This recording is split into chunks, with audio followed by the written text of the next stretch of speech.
اور کبھی بھی آپ بہتری کی جو آخری منزل ہے اس تک نہیں پہنچ پائیں گے، کیونکہ آپ جس زمانے میں بھی ہوں گے آپ یہی کہیں گے کہ ہم جیسے جیسے ٹائم آگے بڑھ رہا ہے ہم بہتر ہو رہے ہیں، اور آپ پرانے زمانے کو آپ بدتر کہیں گے، لیکن آپ کبھی بھی ایک رول ماڈل نہ تو اپنے آپ کو بنا سکیں گے، نہ ہی کسی کو بطور رول ماڈل آپ دنیا کے سامنے پیش کر سکیں گے، چونکہ رول ماڈل کو کبھی اچیو کیا ہی نہیں جا سکتا، یعنی آپ یہ کہہ ہی نہیں سکتے کہ یہ اسوہ حسنہ ہے، چونکہ جس اسوے کو بھی آپ اسوہ حسنہ کہیں گے وہ ہمیشہ بدل سکتا ہے، اس سے بہتر ہو سکتا ہے جیسا کہ ٹائم آگے گزرے گا۔ تو یہ ایک ایسی حقیقت ہے کہ مورل پروگرس کہنے کو تو آپ نے ایک نظریہ دے دیا، لیکن اس کا حصول ناممکن ہے۔ یہ ہمارا پہلا جواب ہے۔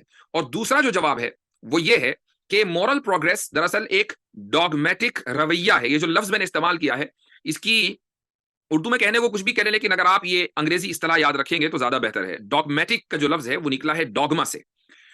ڈوگما کے معنی کیا آتے ہیں؟ ڈوگما کے معنی ایک لوز، جس کا جو ترجمہ ہم کرتے ہیں یعنی ایک عامی زبان میں، وہ ہے اندھا اعتقاد۔ یعنی آپ نے بس کسی چیز کو اس لیے مان لیا چونکہ آپ اس کو مانتے ہیں، اس کے علاوہ آپ کے پاس کوئی دلیل نہیں ہے۔ مثلا آپ کرسچینٹی میں دیکھیں، عیسائیت میں آپ ان سے پوچھیں کہ تم تثلیث کے قائل کیوں ہو، ٹرینٹی کو کیوں مانتے ہو؟ اگر تم اس کو مانتے ہو تو تم اس کو ثابت کر کے دکھا دو عقلی بنیاد پر۔ تو وہ یہ کہیں گے کہ نہیں، ہمارے یہاں لیپ آف فیتھ ہے۔ لیپ آف فیتھ کا مطلب یہ ہے کہ ہمیں اس چیز کا اعتقاد بغیر کسی دلیل کے، ہم اس کو دلیل کی بنیاد پر ثابت کر ہی نہیں سکتے، ہم تو بغیر دلیل کے اس پر ایمان لائے ہوئے ہیں، اور ہمارے یہاں اس کے تعلق سے کوئی دلیل عقلی ملتی نہیں ہے، اور اگر وہ تھوڑی بہت ملتی ہے تو ان کو خود پتا ہے کہ وہ دلیل ٹوٹ جاتی ہے۔ تو ٹرینٹی کو یعنی تثلیث کو وہ ڈوگمے کی بنیاد پر، ڈوگما یعنی ایک اندھا اعتقاد، اس کی بنیاد پر اس کو صحیح مانتے ہیں، اور اسی کو کہا جاتا ہے ڈوگمیٹک رویہ۔ ملحدوں کی طرف سے اہل مذہب کے اوپر جو ایک بڑا الزام ہے وہ یہ ہے کہ سارے مذہب والے ڈوگمیٹک ہوتے ہیں، یعنی وہ نہایت توہین آمیز رویہ اختیار کرتے ہیں۔ یہ ایک توہین آمیز اصطلاح ہے کہ ارے یہ تو ویسے ہی اندھا اعتقاد رکھنے والے لوگ ہیں، ہم لوگ ہیں کھلے ذہن کے، ہم لوگ ہیں عقل و منطق والے، ہم لوگ ہیں جو فلسفے کو سمجھتے ہیں، باقی یہ لوگ تو بند ذہن یا کن ذہن والے افراد ہیں، ان کی کوئی ان کے پاس نہ کوئی دلیل ہوتی، نہ کوئی منطق ہوتی، نہ کوئی لاجک ہوتی، نہ کوئی شعور ہوتا۔ یہ اس طرح کی چیزیں جو ہیں اہل مذہب کے تعلق سے کہی جاتی ہیں۔ اسلام کی جو بنیاد ہے وہ ہے چند چیزوں کے اوپر، ان میں وجود باری اور اسی طریقے سے وحدانیت، اللہ سبحانہ و تعالیٰ کا ایک ہونا۔ یہ دو چیزیں ایسی ہیں کہ جن کو ہم قرآن سے باہر عقلی بنیادوں پر بہت آسانی کے ساتھ ثابت کر دیتے ہیں۔ اگر آپ حضرات، اور میں سمجھتا ہوں کہ شاید آپ اس وقت جو اجتماع ہے وہ تمام ان لوگوں کا ہے کہ جو مدارس کی اپنی تعلیم مکمل کر چکے ہیں، تو اگر یہ بات ہے تو شرح عقائد میں آپ نے برہان تمانع پڑھی ہوگی، اور برہان تمانع میں اللہ سبحانہ و تعالیٰ کی توحید کو ثابت کیا جاتا ہے۔ اسی طریقے سے برہان تمانع سے پہلے جہاں امام تفتازانی رحمہ اللہ حدوث عالم کی بات کرتے ہیں تو وہ فرماتے ہیں کہ والمحدث للعالم هو اللہ تعالی۔ تو یہ جو وہاں پر وہ عقلی دلیل دیتے ہیں، تو عقلی بنیادوں پر آپ دیکھیں گے کہ پوری عبارت میں نہ تو نصفی میں نہ تفتازانی میں قرآن کی آیت نہیں ہے، قرآن کی آیت آتی ہے برہان تمانع میں، اور قرآن کی آیت سے بھی استدلال عقلی بنیادوں پر ہوتا ہے، یہ نقلی استدلال نہیں ہے۔ اس کا مطلب یہ ہوا کہ ہم اسلام کے بنیادی عقیدے یعنی وجود الہی اور اسی طریقے سے توحید باری، ان دونوں چیزوں کو ہم قرآن سے باہر عقلی بنیادوں کے اوپر ثابت کر سکتے ہیں۔ کرسچینٹی میں تثلیث کو عقلی بنیادوں پر ثابت نہیں کیا جا سکتا، لہٰذا عیسائیت کی بنیاد کے بارے میں تو یہ کہا جا سکتا ہے کہ ان کے یہاں لیپ آف فیتھ ہے، یعنی اندھا اعتقاد ہے۔ اسلام کے بارے میں یہ نہیں کہا جا سکتا کہ اسلام میں اندھا اعتقاد ہے۔ یہ الگ بات ہے کہ ایک آدمی کو اپنے ایمان کی مضبوطی کے لیے کسی دلیل کی ضرورت نہ ہو، وہ یہ کہے کہ نہیں مجھے کسی دلیل کی حاجت نہیں ہے، لیکن اس کا مطلب یہ نہیں ہے کہ دلیل نہیں ہے۔ عیسائیت کے پاس دلیل نہیں ہے، اسلام کے پاس دلیل موجود ہے، یہ زمین اور آسمان کا فرق ہے۔ تو یہ جو ڈوگما کا جو اصطلاح ہے وہ عیسائیت کے لیے تو استعمال کی جا سکتی ہے، لیکن وہ اسلام کے لیے استعمال نہیں کی جا سکتی۔ ایتھیزم کی جو تاریخ ہے وہ دراصل یورپ سے وابستہ ہے۔ جو ملاحدہ تھے آج سے تقریباً 50-60 سال پہلے، اور جو گزشتہ صدیوں میں جو ملاحدہ آئے ہیں یورپ میں، تو ان سب کا مقابلہ عیسائیوں سے تھا، تو انہوں نے ڈوگما کا جو لفظ ہے وہ عیسائیت کے لیے استعمال کیا۔ لیکن آج کے دور کے جو ملاحدہ ہیں وہ یہی اصطلاح مسلمانوں کے لیے، اسلام کے لیے استعمال کرتے ہیں، جو کہ بنیادی طور پر غلط ہے۔ اب یہاں پر جو میرا دوسرا جواب ہے مورل پروگرس کے حوالے سے وہ یہ ہے کہ مورل پروگرس ایک ڈوگمیٹک رویہ ہے۔ یعنی اگر آپ مورل پروگرس کے قائلین سے یہ پوچھیں کہ جیسے جیسے وقت گزر رہا ہے آپ بہتر ہو رہے ہیں، اس کی دلیل کیا ہے، وہ یہ جواب دیں گے کہ اس کی دلیل یہ ہے کہ ہم بہتر ہو رہے ہیں۔ یہ تو دعویٰ ہے، اس کی دلیل کدھر ہے؟ دلیل اس کی موجود ہی نہیں۔ آپ کے پاس کوئی ایک پیمانہ نہیں ہے کہ جس کی بنیاد پر آپ یہ جانچ سکیں کہ جس بہتری تک آپ پہنچے ہیں یہ ایک آخری بہتری ہے، اس سے مزید یعنی اس سے آگے بہتری کا حصول ممکن نہیں ہے. کوئی ایسا پیمانہ نہیں ہے. ہو سکتا ہے کہ جس چیز کو آپ بہتری سمجھ رہے ہو آج سے 100 سال کے بعد اسی کو آپ سب سے بدترین رویہ اور طریقہ کار سمجھے، یہ ممکن ہے. تو جب یہ بات ہے تو پھر یہ جو مورل پروگرس ہے یہ دراصل ایک ڈاگمیٹک رویہ ہے، اس کی کوئی دلیل نہیں ہے. آپ اس بہتری کو بہتری اس لیے کہتے ہیں چونکہ آپ کو لگتا ہے کہ وہ بہتر ہے، اس کے علاوہ آپ کے پاس کوئی دلیل نہیں ہے. تو جب یہ صورتحال ہے تو پھر مورل پروگرس جو کہ لبرلزم کی سب سے پہلی بنیاد ہے اور جس بنیاد پر یہ کہا جاتا ہے کہ رسول اکرم صلی اللہ علیہ وسلم کو ایک ایسا اسوہ پیش کرنا چاہیے تھا کہ جو سب کے لیے قابل قبول ہوتا، آج کے دور میں بھی قابل قبول ہوتا. اگرچہ حضرت عائشہ سے نکاح ان کا اس زمانے میں ہوا کہ جس زمانے میں بچیوں سے نکاح کرنے کی گنجائش تھی، لیکن آج وہ گنجائش نہیں ہے، آج معاشرہ اس کو برا سمجھتا ہے.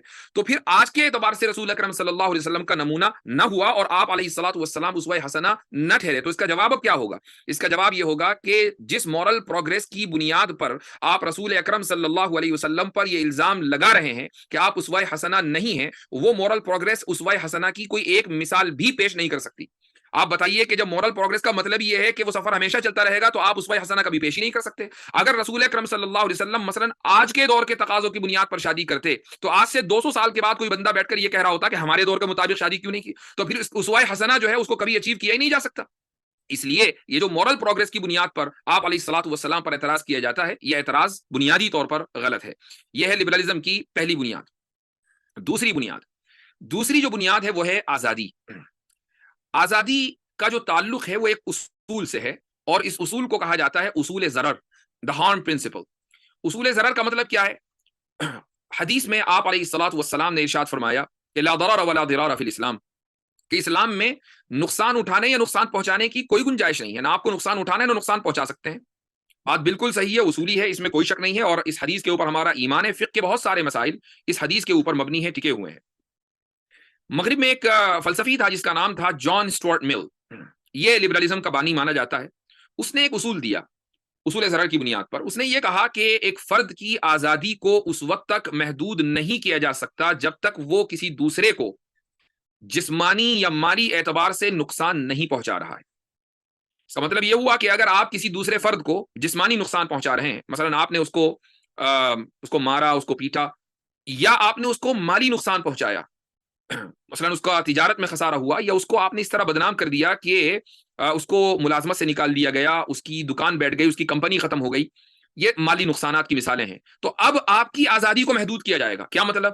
آپ کی آزادی کو اس طریقے سے محدود کیا جائے گا کہ آپ کے اوپر عدالت میں کیس چل سکتا ہے. اخلاقی اعتبار سے آپ کو برا سمجھا جائے گا کہ آپ نے دوسرے کو جسمانی اور مالی اعتبار سے نقصان پہنچایا.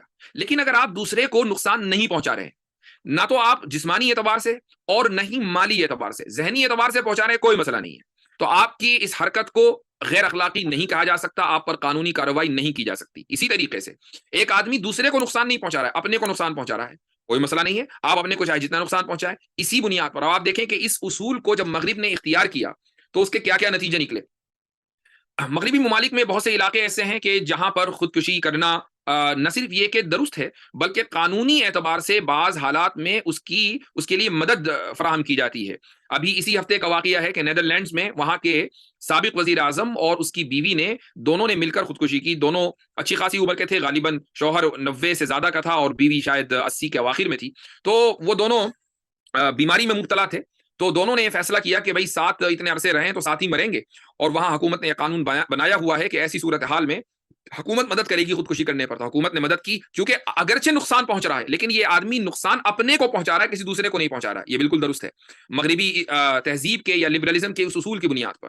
اسی طریقے سے اگر آپ اس اصول سے متاثر ہیں اور اس اصول کو صحیح سمجھتے ہیں تو آپ کسی کی بھی غیبت کریں، کوئی مسئلہ نہیں ہے. کسی پر بہتان لگائیں، کوئی مسئلہ نہیں ہے. آپ کسی کو زانی کہہ دیں، کوئی مسئلہ نہیں ہے. آپ یہ کہیں کہ فلاں کا تو فلاں سے چکر چل رہا تھا، کوئی حرج نہیں ہے. سامنے والے کے جذبات کو آپ کتنا ہی ٹھیس پہنچائیں، کوئی مسئلہ نہیں ہے. مغرب میں آپ دیکھتے ہوں گے کہ دن رات اسلام کے خلاف بکواس کی جاتی ہے، قرآن کریم کی کاپیاں جلائی جاتی ہیں، رسول اکرم صلی اللہ علیہ وسلم کی شان میں گستاخیاں کی جاتی ہیں. یہ کس بنیاد پر کیا جاتا ہے؟ وہ کہتے ہیں کہ ہم آپ کو نہ تو جسمانی نقصان پہنچا رہے ہیں مسلمانوں کو، اور نہ ہی ہم آپ کو کوئی مالی نقصان پہنچا رہے ہیں، اور ذہنی یا جو جذباتی نقصان ہے اس کے ہم قائل نہیں ہیں. تو آپ اگر ذہنی طور سے متاثر ہو رہے ہیں تو ہوتے رہیں، ہم آپ کے مال کو اور آپ کی جان کو کچھ نہیں کہہ رہے ہیں. لہٰذا ہمیں حق ہے کہ ہم قرآن کی کاپی بھی جلائیں گے اور ہمیں حق ہے کہ ہم رسول اکرم صلی اللہ علیہ وسلم کی شان میں گستاخی بھی کریں گے. یہ جو پورا نظریہ ہے یہ دراصل اسی اصول ضرر سے متعلق ہے.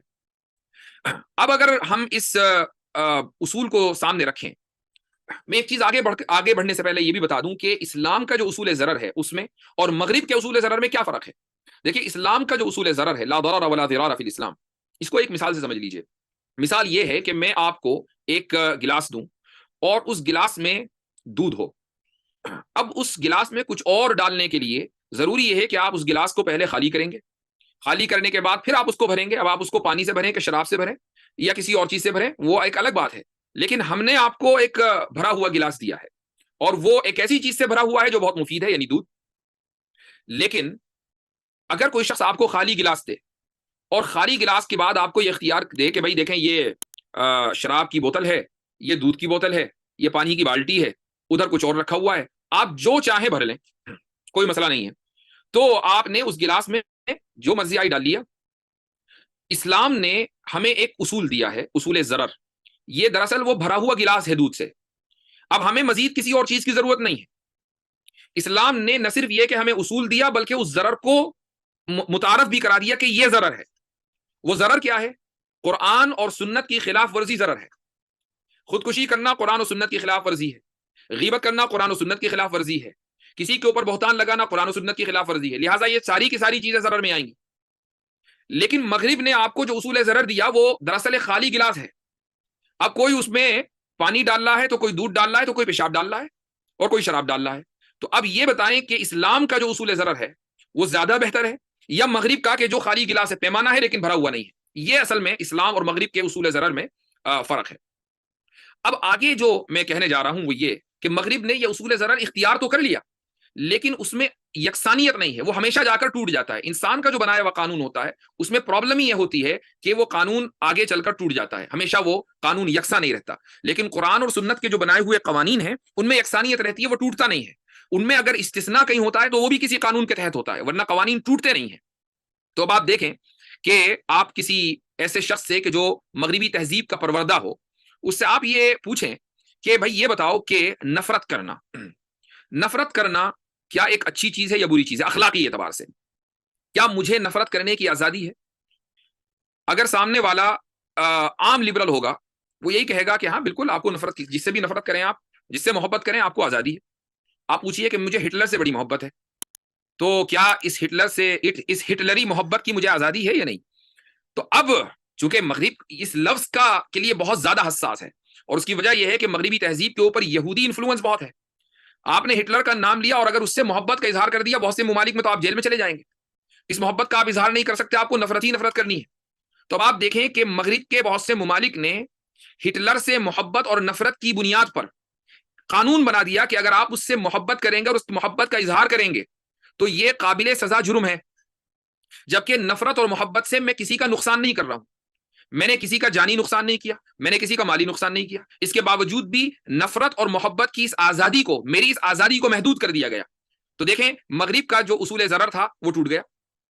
اسی طریقے سے ایک اور مثال، آپ کسی سے پوچھیں کہ کیا آپ سمجھتے ہیں کہ آپ کو اتھارٹی کی، یعنی جو بھی شخص ہے جس کے پاس اختیار ہے، اتھارٹی ہے، وہ حکومت بھی ہو سکتی ہے، وہ پولیس بھی ہو سکتی ہے، وہ والدین بھی ہو سکتے ہیں، وہ مدرسے کے محتمم بھی ہو سکتے ہیں، وہ استاد بھی ہو سکتے ہیں، یہ ایک بہت براڈ لفظ ہے، کیا آپ کو اتھارٹی کی عزت کرنی چاہیے اور اس کی بات ماننی چاہیے؟ تو سامنے والا کہے گا کہ ہاں بالکل ماننی چاہیے۔ اب آپ دیکھیں کہ اس سے اگر یہ سوال کیا جائے کہ میں یہ چاہتا ہوں کہ میں اتھارٹی کی بالکل عزت نہ کروں، تو کیا مجھے اس کی آزادی ہے؟ کیا آپ مجھے ابھی بھی ایک بااخلاق انسان اور باکردار انسان کہیں گے؟ تو جواب یہ آئے گا کہ نہیں، اتھارٹی کی عزت کرنی چاہیے، یہ بہت اچھی بات ہے، کیونکہ اگر آپ اتھارٹی کی عزت نہیں کریں گے تو ملک میں انارکی پھیل جائے گی، آپ حکومت کے قوانین نہیں مانیں گے تو ملک میں انارکی پھیل جائے گی۔ حالانکہ اتھارٹی کی عزت نہ کر کے، اس کے خلاف اپنے جذبات کا اظہار کر کے میں نے کسی کا نقصان نہیں پہنچایا، انارکی پھیلنا محض ایک وہمی چیز ہے، لیکن مجھے اتھارٹی کی عزت کرنے پر اور اس کی بات ماننے پر مجبور کیا جاتا ہے۔ اگر میں نہ مانوں، اگر میں ملک کے دستور کو ریجیکٹ کر دوں، اگر میں یہ کہوں کہ میں اس ملک کے دستور کو نہیں مانتا، تو ہو سکتا ہے کہ میرے خلاف قانونی کارروائی ہو جائے۔ دنیا کے جمہوری اور سیکولر ممالک میں یہی ہوتا ہے۔ یہ دوسری مثال ہے۔ تیسری مثال دیتا ہوں۔ تیسری مثال یہ ہے کہ آپ گاڑی چلا رہے ہیں اور گاڑی میں آپ نے سیٹ بیلٹ نہیں لگائی، تو دنیا کے شاید اکثر ممالک میں قانون ہے کہ آپ کو سیٹ بیلٹ لگانی ہے، خصوصاً اگر آپ فرنٹ سیٹ پر بیٹھے ہوئے ہیں۔ پولیس والے نے آپ کو روکا کہ بھئی آپ نے سیٹ بیلٹ نہیں لگا رکھی ہے، اور یہ جو سیٹ بیلٹ کا نظام ہے ظاہر ہے کہ یہ پورا کا پورا کوئی جتنے بھی قوانین ہیں اصول ضرر کے اوپر مبنی ہے. اب آپ مغرب کے اس اصول ضرر کو سامنے لا کر بنیاد بنا کر پولیس والے سے یہ کہیں کہ بھائی سیٹ بیلٹ میں نے نہیں لگائی, اگر کچھ ہوگا تو مجھے ہوگا, نقصان میرا, تمہارا کیا, تو میں کیوں جرمانہ دوں؟ وہ یہ کہے گا کہ یہ قانون ہے, ہمیں اس سے فرق نہیں پڑتا کہ نقصان کس کا ہے, آپ کا بھی نقصان نہیں ہونا چاہیے. تو اب ہم یہ پوچھتے ہیں کہ ایک طرف آپ یہ کہتے ہیں کہ میں اس وقت تک آزاد ہوں جب تک میں دوسرے کو نقصان نہیں پہنچا رہا ہوں, لیکن سیٹ بیلٹ پہننے پر آپ مجھے مجبور کرتے ہیں حالانکہ اس میں نقصان میرا ہے, کسی دوسرے کا نہیں ہے.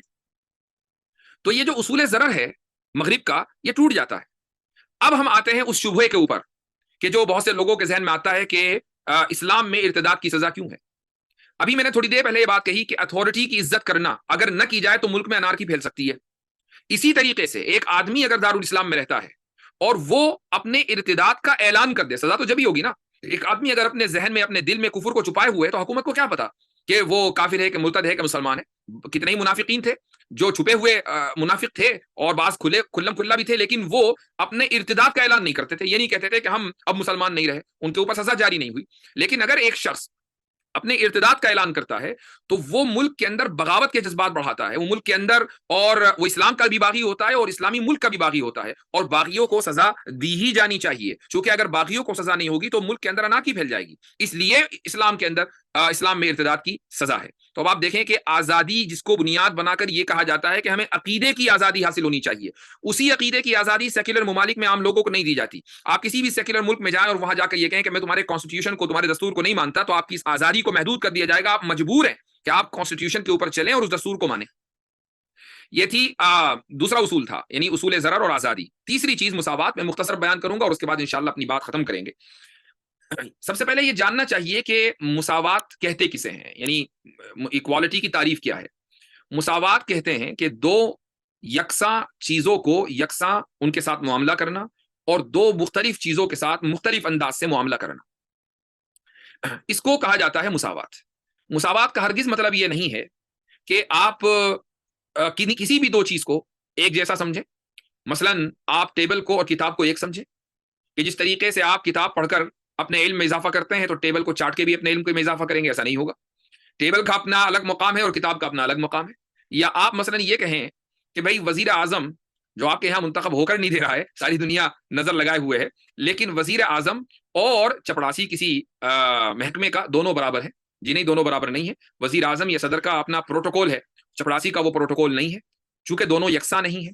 تو دو یکساں چیزوں کو یکساں طریقے سے ٹریٹ کرنا اور ان کے ساتھ معاملہ کرنا, اور دو مختلف چیزوں کو الگ الگ طریقے سے ان کے ساتھ معاملہ کرنا, یہ مساوات کہلاتا ہے. میں اس کی ایک مثال دیتا ہوں. مثال یہ ہے کہ ایک شخص ہے اور اس کے دو بیٹے ہیں, اور وہ شخص اپنے دو بیٹوں کے درمیان اپنی دولت کو, اپنی جائیداد کو تقسیم کر رہا ہے اور برابر سرابر تقسیم کر رہا ہے. آپ اگر اس معاملے سے واقف ہوں گے تو آپ یہ کہیں گے کہ بھائی اس آدمی نے بالکل ٹھیک کیا, ایسا ہی کرنا چاہیے تھا. جب دونوں بیٹے ہیں تو دونوں بیٹوں کو برابر ملنا چاہیے تھا, 50-50% جائیداد ملنی چاہیے تھی. لیکن باپ یہ کہتا ہے کہ میرے دو بیٹوں میں ایک بیٹا تعلیمی اور معاشی اعتبار سے کمزور ہے, دوسرا بیٹا معاشی اعتبار سے اور تعلیمی اعتبار سے مضبوط ہے. ٹھیک ہے, میں اگر جائیداد کو برابر سرابر تقسیم کر بھی دوں صحیح ہے, لیکن میرے اس بیٹے کی جو تعلیمی اور معاشی اعتبار سے کمزور ہے اتنی مدد نہیں ہو پائے گی. میں چاہتا ہوں کہ میں اس کے لیے کچھ کر جاؤں. تو باپ اس بیٹے کو جو کمزور ہے زیادہ دیتا ہے. یہاں وراثت کی بات نہیں ہو رہی ہے, پہلے نہیں, ابھی باپ زندہ ہے, اور جو دوسرا بیٹا ہے اس کو وہ زیادہ نہیں دیتا ہے اور دوسرے بیٹے کو کوئی اعتراض بھی نہیں ہے, تو اس میں کوئی مسئلہ ہی نہیں ہے. اب آپ یہ دیکھیں کہ چونکہ دونوں بیٹے برابر نہیں ہیں اپنے اسٹیٹس میں, اب معاشی اعتبار سے یا تعلیمی اعتبار سے, تو اس نے جو اس نے عدم یکسانیت کا معاملہ کیا یہ بالکل ٹھیک ہے. تو یہ ضروری نہیں ہے کہ جب ہمیشہ یکسانیت ٹھیک ہو اور ہمیشہ عدم یکسانیت غلط ہو, یہ کوئی ضروری نہیں ہے. ہمیشہ مساوات درست ہو اور عدم مساوات ہمیشہ غلط ہو, یہ کوئی ضروری نہیں ہے. جب اس اصول کو آپ نے سمجھ لیا تو اب یہاں سے ایک سوال ہوتا ہے, وہ یہ کہ بھائی, اور میں نے اس کو شروع میں ذکر کیا کہ مرد اور عورت میں مرد کو اگر اقتدار اعلیٰ کا حق حاصل ہے, وہ حاکم بن سکتا ہے, تو عورت حاکم کیوں نہیں بن سکتی؟ اور پھر جذباتی دلیل کے طور پر یہ کہا جاتا ہے کہ دیکھو ذرا نیوزی لینڈ میں, وہاں پر وزیر اعظم ایک خاتون رہی ہے. اسی طریقے سے فن لینڈ میں تو کیبنٹ میں اکثریت خواتین کی ہے اور وہاں بھی وزیر اعظم خاتون ہے. اسی طریقے سے جرمنی میں وہاں کی چانسلر, اور ایک زمانہ تھا انڈیا میں وہاں کی پرائم منسٹر, تو یہ انگلینڈ کی پرائم منسٹر ایک زمانے میں. تو یہ وہ نام ہیں بڑے بڑے کہ جن خواتین نے ہسٹری بنائی ہے, تاریخ بنائی ہے اور اپنے ملکوں کو کامیابی کے ساتھ چلایا ہے.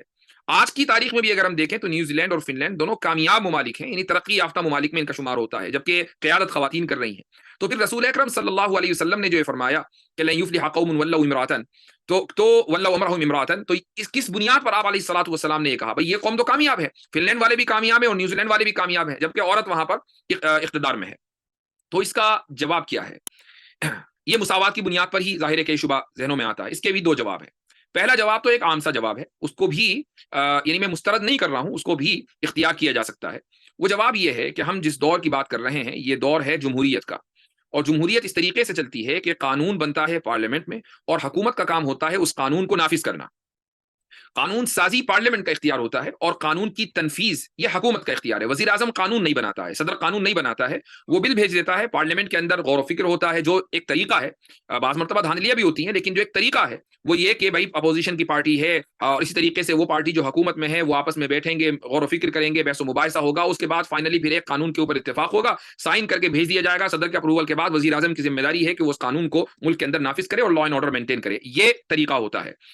جب رسول اکرم صلی اللہ علیہ وسلم نے یہ ارشاد فرمایا کہ وہ قوم ہرگز کامیاب نہیں ہوگی کہ جو اپنے تمام معاملات عورت کے ہاتھ میں دے دے، تو اس سے مراد دونوں چیزیں ہیں، یعنی نہ صرف یہ کہ ملک چلانا بلکہ قانون سازی، یہ دونوں چیزیں اگر عورت کے ہاتھ میں ہوں گی تو وہ ملک کبھی کامیاب نہیں ہو سکتا۔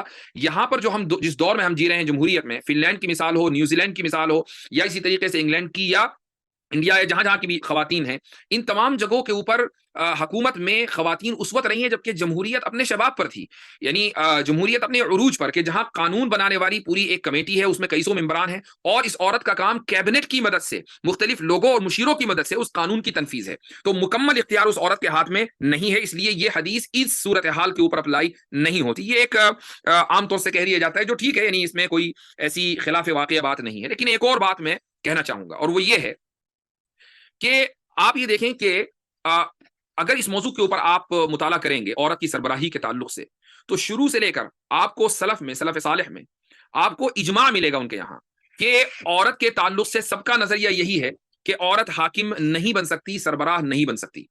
اب آخر کیا وجہ ہے کہ امت نے اس تعلق سے اجماع کر لیا؟ کوئی گنجائش ہی نہیں نکلتی ہے، تو کوئی نہ کوئی وجہ تو ہوگی۔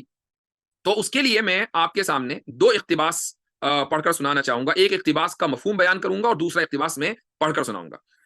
پہلا جو اقتباس ہے جس کا میں مفہوم بیان کروں گا، یہ ایک شخص ہے جس کا نام ہے اسٹیون گولڈبرگ، اور اس نے ایک کتاب لکھی ہے وائی مین رول، کہ مرد ہی کیوں اقتدار میں آتے ہیں، مرد ہی کیوں حکومت کرتے ہیں۔ تو اس نے اپنی اس کتاب میں 3 نکات ذکر کیے ہیں۔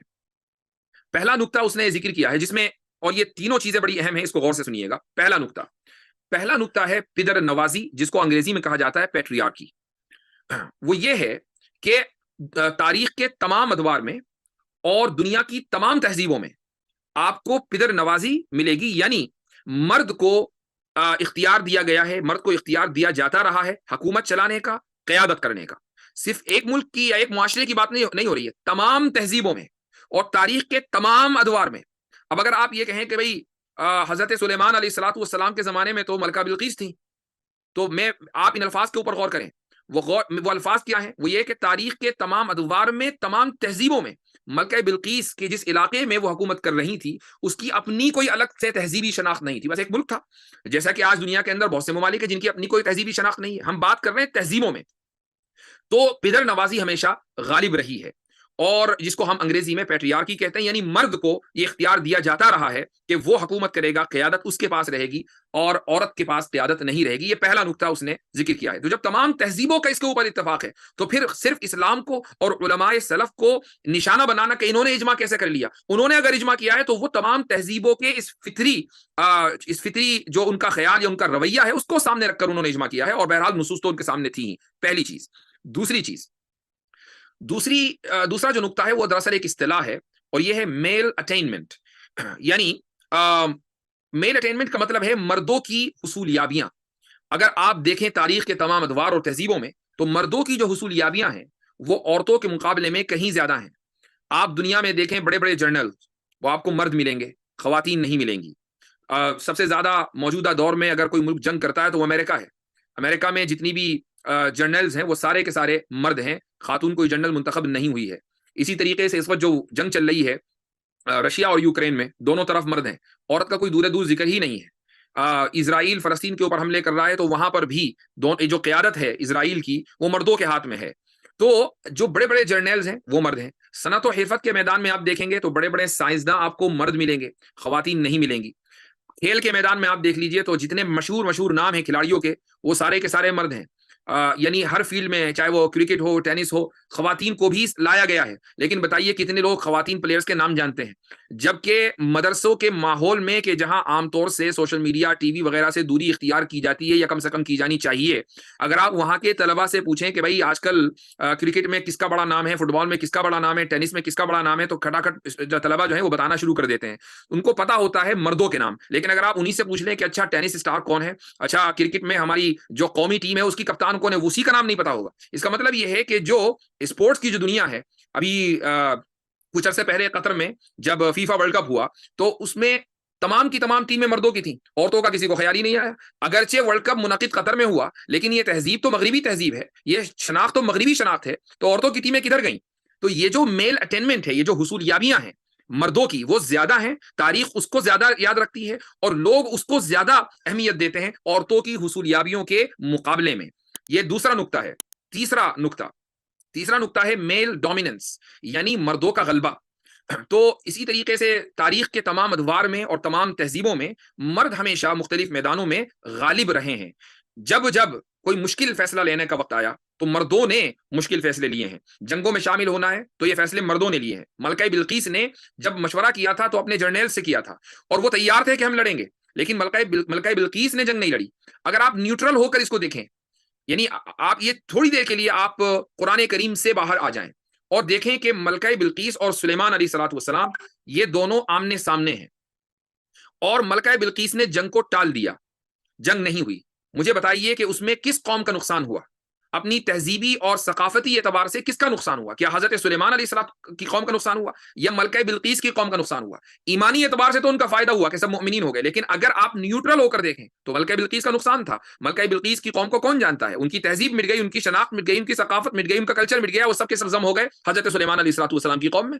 تو آپ دیکھیں کہ جس ایک عورت کے اقتدار کا قصہ قرآن کریم میں ہے اسی کی قوم کی کیا حالت ہوئی ہے. تو جو میل ڈومیننس ہے یعنی مردوں کا غلبہ, یہ تیسرا نقطہ ہے کہ جس کو اسٹیون گولڈبرگ نے ذکر کیا ہے. اور یہ تینوں چیزیں ایک مرد کے اندر, پیٹریارکی, میل اٹینمنٹ اور میل ڈومیننس, ایک مرد کے اندر یہ تینوں چیزیں فطری اعتبار سے ہوتی ہیں, بایولوجیکل اعتبار سے ہوتی ہیں. یعنی یہ معاشرے کی پیدا کردہ نہیں ہے بلکہ یہ ہماری جسم کے اندر اللہ سبحانہ و تعالیٰ نے, ہمارے خالق نے, ہمارے بنانے والے نے ان چیزوں کو ہمارے جسم کے اندر رکھا ہے. مرد کو اسی طریقے سے بنایا اور عورت کو اسی طریقے سے بنایا. اب میں بہت جلدی ایک اقتباس آپ کو پڑھ کر سناتا ہوں. یہ دوسرا اقتباس ہے اسکاٹ بیری کافمین کا. یہ ایک ویب سائٹ ہے scientificamerican.com, اس کے اوپر اس کا یہ ایک آرٹیکل ہے اور اس نے میرے پاس انگلش کا بھی اقتباس ہے لیکن میں آپ کو اس کا ترجمہ پڑھ کر سنا رہا ہوں. اور یہ جو میں آپ کو سنا رہا ہوں جہاں سے, یہ دراصل اطلاع عرض ہے. بعض مرتبہ ایڈورٹائز بھی تو کرنا پڑتا ہے نا. تو میری یہ کتاب انشاءاللہ آ رہی ہے جو رد الحاد کے موضوع پر ہے اور بہت جلدی انشاءاللہ وہ آپ حضرات کے ہاتھوں میں پہنچے گی. تو یہ اس کا بہرحال اس میں حصہ ہے.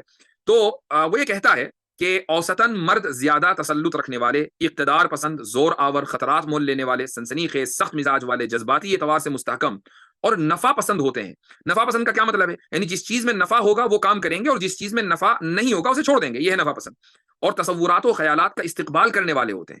یعنی کسی نئی چیز کے محض تصور کو نہ صرف یہ کہ سوچنے والے بلکہ اسے پکا کر, اس تصور کو پکا کر کھلانے والے بھی مرد ہی ہوتے ہیں. یہی وجہ ہے کہ تاریخ میں مردوں نے ہی زیادہ ایجادات کی ہیں, کیونکہ کسی بھی چیز کو ایجاد کرنے سے پہلے خالی تصور ذہن میں آنا چاہیے, پھر آپ اس پر سوچیں گے, اس پر کام کریں گے, یہاں تک کہ وہ ایک حقیقت کی شکل میں سامنے آ جائے گا. ذہانت کے اوپر اعتماد کرنے میں بھی مرد عورتوں سے آگے ہیں. یاد رکھیے گا, ذہانت پر اعتماد کرنے میں, ذہانت میں نہیں, ذہانت پر اعتماد کرنے میں مرد عورتوں سے آگے ہیں. اگرچہ ذہانت کی بنیاد پر صنفی فرق کوئی زیادہ خاص نہیں, یعنی دونوں برابر سرابر ذہین ہو سکتے ہیں, لیکن مرد اپنی ذہانت پر زیادہ اعتماد کرتا ہے عورت کے مقابلے میں. مرد ایسی جماعتیں بناتے ہیں کہ جو مقابلہ آرائی کرتی ہیں. ان جماعتوں کے اندر درجہ بندی ہوتی ہے کہ یہ لیڈر ہے, اس کے نیچے اور اس کے نیچے, اس کو یہ ہائرارکی جس کو کہا جاتا ہے. اور یہ درجہ بندی بہت زیادہ مستحکم ہوتی ہے, جس میں ایک فرد کا جماعت سے جو رشتہ ہے اس میں جذبات کا کوئی دخل نہیں ہوتا. جہاں تک دوسروں سے رابطے کی بات ہے تو مرد عورتوں کے مقابلے میں زیادہ تحکمانہ لہجہ اختیار کرتا ہے اور وہ دوسروں کو زیادہ, اگر سامنے والا کوئی غلط بات کہہ رہا ہے تو دوسروں کو زیادہ انٹرپٹ کرتا ہے, روکتا ہے اس کو بیچ میں. اب یہ تو مردوں کی صفت ہو گئی. اب ذرا عورتوں کے بارے میں سنیے کیا کہتا ہے. مضمون کا عنوان بھی بتا دوں، مضمون کا عنوان ہے taking sex differences in personality seriously, یعنی شخصیت میں صنفی فرق کو سنجیدگی سے لیا جانا چاہیے۔ تو مردوں کا جو فرق ہے وہ تو بیان کر دیا، اب عورتوں کے بارے میں بیان کرتا ہے۔ اس کے مقابلے میں خواتین اوسطاً زیادہ میل جول رکھنے والی، زیادہ حساس، زیادہ ہمدرد، خوش اسلوب، زیادہ فکر مند، اپنی صلاحیتوں کے اوپر شبہ کرنے والی ہوتی ہیں، وہ جمالیات سے زیادہ متاثر ہوتی ہیں۔ تو عورتوں کے اندر صلاحیت ہوتی ہے لیکن ان میں اعتماد کی کمی ہوتی ہے، تو وہ جمالیات سے زیادہ متاثر ہوتی ہیں۔ اوسطاً خواتین دو طرفہ تعاون پر مبنی محبت آمیز رشتے میں زیادہ دلچسپی رکھتی ہیں۔ دیکھیے ملکہ بلقیس نے کیا کیا تھا، جنگ چھوڑ دی تھی، دو طرفہ تعاون کر لیتے، چلو مل بیٹھ کر بات کر لیتے ہیں، میں تمہیں تحفے بیچتی ہوں، دیکھتے ہیں کہ وہاں سے کیا آتا ہے، یہ ہے دو طرفہ تعاون۔ تو اسی طریقے سے انہیں ایسے رشتے زیادہ پسند ہیں جن میں جذباتیت زیادہ ہو۔ مزید یہ کہ عورتوں کے اندر غیر مستحکم درجہ بندی ہوتی ہے، یعنی درجہ بندی ہوگی لیکن وہ درجہ بندی ٹوٹ جائے گی۔ تو ساس بہو کے اندر جو چپکلش رہتی ہے وہ اسی درجہ بندی کی وجہ سے ہوتی ہے کہ اگرچہ ساس کا رتبہ زیادہ ہوتا ہے ہمارے معاشرے میں، لیکن کبھی بہو اس کو تسلیم کرتی ہے، کبھی نہیں کرتی، ایک دن کرتی ہے دوسرے دن نہیں کرتی، یہ ہے وہ عدم استحکام۔ اسی طریقے سے خواتین زیادہ مساوات پسند ہوتی ہیں۔ جب جارحیت ہوتی ہے تو عورتوں کی جارحیت بالواسطہ ہوتی ہے، عورت یعنی ڈائریکٹ آ کر آپ پر حملہ نہیں کرے گی، وہ پیچھے سے کرے گی، کھلم کھلا محاذ آرائی نہیں ہوتی۔ البتہ خواتین کے اندر تبادلہ خیال کی زیادہ بہتر صلاحیت موجود ہوتی ہے۔ تو آپ دیکھیں کہ یہ جو فرق بیان کیے گئے ہیں یہ ویسے ہی کسی نے نہیں کہہ دیا، بلکہ یہ سائنسی بنیادوں کے اوپر، علم نفس سائیکالوجی کی بنیاد پر یہ فرق بیان کیے گئے ہیں۔ تو اب ایک حکومت کہ جس پر ایک انسان کی کیا بلکہ لاکھوں کروڑوں باشندے جو اس حکومت کے تحت رہ رہے ہیں، ان کی ویلفیئر کی جو ساری کی ساری ذمہ داری ہے وہ حکومت کی ہے۔ بھائی آپ دیکھیں کہ ترقی پذیر ممالک میں جو الیکشن ہوتے ہیں، حکومتیں بنتی ہیں، تو وہاں پر کس چیز کا سب سے بڑا سوال ہوتا ہے؟ روٹی کپڑا مکان۔ اگر حکومت آپ کو روٹی دے دے، کپڑا دے دے، مکان دے دے تو مسئلہ حل ہو جاتا ہے۔ ترقی یافتہ ممالک میں اگرچہ روٹی کپڑا مکان ایک بہت بات کی چیز ہے جو سب کے پاس موجود ہے، وہاں دوسرے مسائل ہیں، ترقی پذیر ممالک میں دوسرے مسائل ہیں۔ لیکن اگر کسی حکومت میں کہ جس حکومت کا مکمل اختیار قانون سازی کا بھی اور قانون کی تنفیذ کا بھی ایک عورت کو ہو، اور عورت کے بارے میں یہ بتا دیا گیا کہ اس میں جذباتیت زیادہ ہوتی ہے اور درجہ بندی کا اس کے اندر احساس کم ہوتا ہے، تو پھر ایسا بھی وقت آ سکتا ہے، چاہے وہ فوراً نہ آئے، لیکن چونکہ ہاتھی کو گرتے گرتے بھی ٹائم لگتا ہے، ایسا وقت آ سکتا ہے کہ جس ملک میں عوام کے پاس روٹی کپڑے اور مکان کی کوئی کمی نہ ہو، وہاں پر روٹی کپڑے اور مکان کی قلت ہو جائے، کیونکہ عورت جذبات سے زیادہ سوچتی ہے اور وہ فیصلہ لینے میں اپنے جذبات کو سامنے رکھتی ہے، نہ یہ کہ وہ خطروں سے لڑ جائے۔ بعض مرتبہ ایسا ہوتا ہے کہ ملک کے اوپر جنگ مسلط ہے اور عورت جنگ کرنا نہیں چاہتی، لیکن اگر مرد ہوگا تو پھر وہ فیصلہ کرے گا، چاہے اس فیصلے کے اندر اس کو بعد میں جا کر شکست ہو جائے، لیکن وہ فیصلہ کرے گا کہ یا تو سامنے والا ہمیں جینے دے یا پھر ہم اس کو جینے نہیں دیں گے۔ تو حکومت چونکہ ایک بہت حساس چیز ہے، اور عورتوں کے مزاج کے اندر یہ فرق ہے، مردوں کے مزاج میں یہ فرق ہے، آپ کے سامنے دونوں چیزیں آ گئی ہیں، اور تمام تہذیبوں میں مردوں کے اندر اللہ تعالیٰ نے پدر نوازی رکھی ہے، تمام تہذیبوں کا ریکارڈ ہمارے سامنے ہے، میل اٹینمنٹ اور اسی طریقے سے میل ڈومیننس، یہ تین چیزیں اللہ سبحانہ و تعالیٰ نے مردوں کے اندر رکھی ہے۔ اس بنیاد پر یہ کہا جا سکتا ہے کہ مرد اور عورت حکومت چلانے کی صلاحیت میں برابر نہیں ہے، اور جب برابر نہیں ہے تو پھر ان کو برابر کا درجہ کیسے دیا جا سکتا ہے؟ چونکہ مساوات کہتے ہیں کہ دو یکساں چیزوں کو یکساں طریقے سے ان کے ساتھ معاملہ کرنا اور دو مختلف چیزوں کے ساتھ مختلف طریقے سے معاملہ کرنا، تو جب مرد اور عورت اپنے جذبات اور اپنے فیصلوں میں الگ الگ ہیں تو پھر آپ ان کے ساتھ یکساں معاملہ کیسے کر سکتے ہیں؟ آپ یہ کیسے کہہ سکتے ہیں کہ جو اختیار مرد کو حکومت چلانے کا وہی اختیار عورت کو بھی ہونا چاہیے، جبکہ آپ دوسری طرف سائنسی بنیادوں پر دونوں کے درمیان فرق کو بھی واضح کرتے ہیں اور اس کو تسلیم کرتے ہیں؟ یہ ہے ڈبل اسٹینڈرڈ۔ تو جب آپ یہ تین اصول آپ کے سامنے آ گئے، پہلا اصول مورل پروگریس کا، دوسرا اصول ہے اصول ضرر یا آزادی کا، اور تیسرا جو اصول ہے وہ ہے مساوات کا۔ اگر آپ ان تین اصولوں کو سمجھ لیں کہ مغرب کے نزدیک یہ ان تین اصولوں کی حیثیت کیا ہے، ان تین بنیادوں کی کیا حیثیت ہے، اور ان میں کیسے عدم توازن اور عدم تناسب ہے کہ وہ اصول بناتے ہیں اور اس کو توڑتے ہیں، اور اس کے مقابلے میں اسلام کا ایک حتمی اصول ہے، رسول اکرم صلی اللہ علیہ وسلم جو تعلیم دے کر چلے گئے آج تک وہی ہے، الا یہ کہ وہ غیر منصوص ہو تو اس کے اندر پھر اجتہاد ہوتا ہے، وہ ایک الگ مسئلہ ہے، لیکن اگر وہ منصوص ہے تو اس کے اندر تبدیلی کی گنجائش نہیں ہے۔ دنیا کا سب سے بڑا فقیہ بھی اگر چاہے کہ کسی نص کو منسوخ کر دے یا اس کو موقوف کر دے یا اس کے اوپر نص اس پر عمل کو ترک کر دے اور اس کا فتویٰ دے دے تو یہ جائز نہیں ہے، امت اس کو تسلیم کرنے کے لیے تیار نہیں ہے۔ تو یہ تین بنیادیں ہیں جن کو آپ لوگ ذہن میں رکھیں۔ اگر لبرل کوئی سامنے آئے اور کبھی حضرت عائشہ کے تعلق سے سوال کرے، یا مثلا وہ ارتداد کی سزا کے تعلق سے سوال کرے، یا یہ کہ وہ عورتوں کی حکومت کے تعلق سے سوال کرے، تو یہ آپ جو اصول میں نے دیے ہیں ان کی بنیاد پر آپ جواب دے سکتے ہیں، اور یہ اصول آپ کے ہر جگہ کام آئیں گے، صرف یہی نہیں کہ صرف انہی تین مثالوں میں۔ یہ تین مثالیں تو میں نے ویسے ذکر کر دی، ورنہ جتنا بھی مغرب کی طرف سے اخلاقی اعتبار سے جو اسلام پر اعتراضات ہوتے ہیں جتنے بھی ہیں، وہ سارے انہی تین چیزوں کے اوپر مبنی ہے کہ بھئی اسلام میں میراث کے اندر مساوات نہیں ہے، عورت کا حصہ کم ہے، مرد کا حصہ زیادہ ہے، دیکھیں یہ مساوات کے اوپر مبنی ہے. اور اس کے علاوہ جتنی بھی اخلاقی اعتبار سے ہم پر اعتراضات ہوتے ہیں وہ انہی 3 اصولوں کو سامنے اور لا کر اور ان کی بنیاد پر ہوتے ہیں. اگر آپ نے ان اصولوں کو سمجھ لیا اور ان کا جواب کیسے دیا جانا ان کو سمجھ لیا تو آپ انشاءاللہ اس میدان میں کبھی بھی آپ منہ کی نہیں کھائیں گے. تو یہ آج کی گفتگو کا خلاصہ ہے. جزاکم اللہ خیر الجزاء وآخر دعوانا ان الحمد للہ رب العالمین.